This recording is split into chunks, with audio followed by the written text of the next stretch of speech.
วิตคนเฮาเลือกเกิดบ่ได้หลายเฮ็ดให้หัวใจเจ็บซ้ำเลยมาน้องมันจนคนต่อยต่ำสุดเจ็บซ้ำหัวใจนักหนาจึงบ่มีค่าในสายตาของอายตอนพบกันใหม่ๆอันใดก็คือว่าดีถึงเงินบ่มีบ่เป็นหยังสวยกันหาได้สิเกิดหยังขึ้นก็สร้าง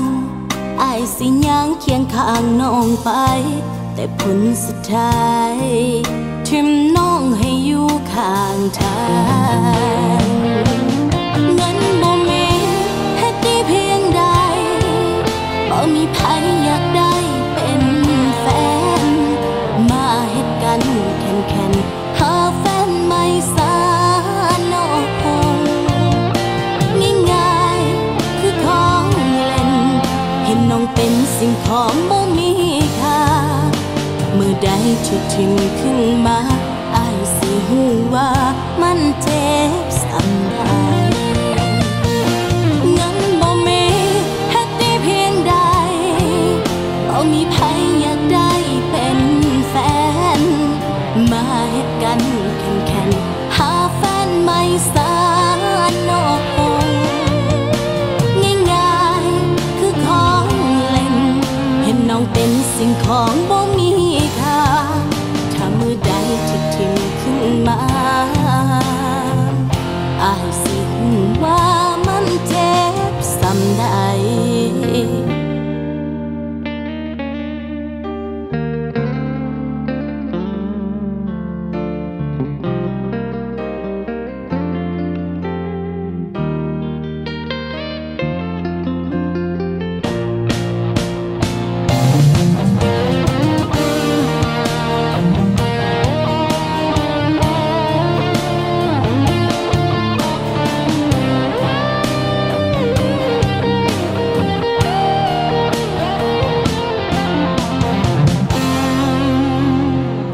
พบกันใหม่ๆอันใดก็คือว่าดีถึงเงินบ่มีบ่เป็นหยังสวยกันหาได้สิเกิดหยังขึ้นก็สร้างอายสิย่างเคียงข้างน้องไปแต่ผลสุดท้ายทิ่มน้องให้อยู่ข้างทางเงินบ่มีเพียงใดบ่มีใครอยากได้เป็นแฟนมาเฮ็ดกันแข่งหาแฟนไม่สา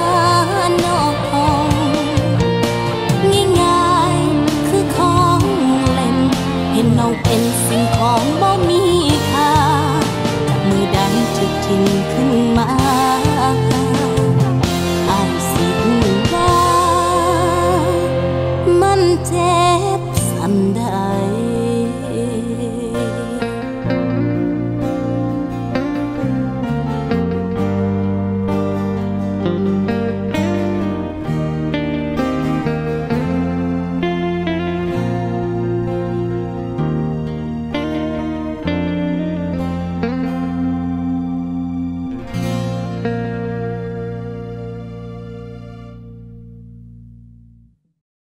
เงินบ่มี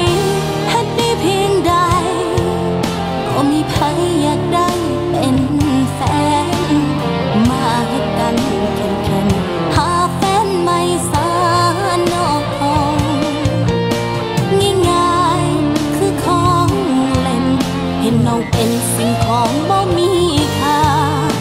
มือใดที่ทิ่มขึ้นมาอายสิฮู้ว่ามันเจ็บซ้ำได้